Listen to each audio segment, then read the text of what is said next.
சிதம்பரத்தில் ஆடும் நடராஜரின் சிலையை நீங்கள் பார்த்திருப்பீர்கள். ஆனால் அவரது கையில் இருக்கும் அந்த சிறிய உடுக்கை எழுப்பும் சத்தம் என்னவென்று யோசித்திருக்கிறீர்களா? அது வெறும் மேளம் அல்ல, அதுதான் இந்த பிரபஞ்சத்தின் முதல் சத்தம். படைப்பின் கடவுளான சிவன் தன் உடுக்கையை அசைக்கும்போது உருவானதுதான் நாதம். ஒருமுறை பாணினி முனிவர் தவமிருந்தபோது சிவபெருமான் இந்த உடுக்கையைச் சரியாக 14 முறை ஒலித்தார். அந்த 14 ஓசைகளும் சாதாரண தாளங்கள் அல்ல. மனிதன் பேசும் மொழிக்கான அடிப்படை ஒலியே இதில்தான் அடங்கியிருக்கிறது. உடுக்கையின் 2 பக்கங்களும் சந்திக்கும் புள்ளிதான் காலத்தின் மையம்.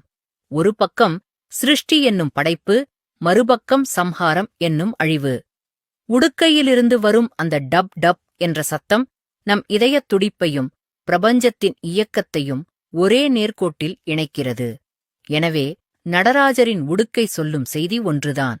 எல்லாமே ஒலியில் தொடங்கி ஒலியில்தான் முடியும். அதுவே ஓம்காரநாதம். ஓம் நமசிவாய. Download ShareChat.